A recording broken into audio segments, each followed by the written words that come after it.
ഉരുൾപൊട്ടൽ ദുരന്തത്തിന്റെ മുറിവുകൾക്കിടയിലും വിജയത്തിന്റെ പുതിയ അധ്യായം കുറിച്ച് വെള്ളാർമല ഹയർ സെക്കൻഡറി സ്കൂൾ.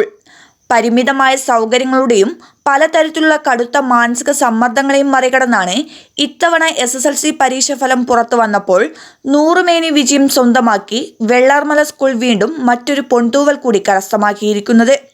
സ്കൂളിലെ ആകെ പരീക്ഷ എഴുതിയ 53 വിദ്യാർത്ഥികളും തുടർ പഠനത്തിന് യോഗ്യത നേടി.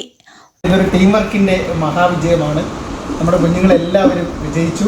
കഴിഞ്ഞ വർഷം അത്രയും പ്രതിസന്ധി ഘട്ടത്തിൽ നിന്നപ്പോഴും അവർ ലോകത്തോട് വിളിച്ചു പറഞ്ഞു ഞങ്ങളെല്ലാവരും വിജയിച്ചു എന്ന്. അതേ വിജയഗാഥ ഈ വർഷവും ആവർത്തിച്ചിരിക്കുകയാണ്.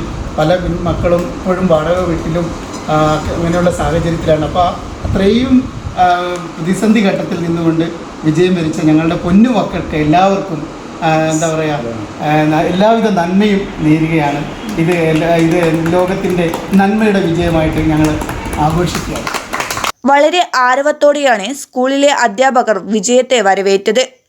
മുണ്ടക്കൈ ചൂരമല ഉരുൾപൊട്ടൽ ദുരന്തത്തിൽ 300-ലധികം ആളുകൾ മരണപ്പെട്ടപ്പോൾ വെള്ളാർമല സ്കൂളിലെ 33 വിദ്യാർത്ഥികൾക്കാണ് ജീവൻ നഷ്ടമായത്. ദുരന്തത്തിൽ സ്കൂൾ കെട്ടിടങ്ങൾ തകർന്ന സാഹചര്യത്തിൽ നിലവിൽ മേപ്പാടി ഗവൺമെന്റ് ഹയർ സെക്കൻഡറി സ്കൂളിലെ താൽക്കാലിക കെട്ടിടത്തിലാണ് സ്കൂൾ പ്രവർത്തിക്കുന്നത്. ന്യൂസ് 1 മേപ്പാടി.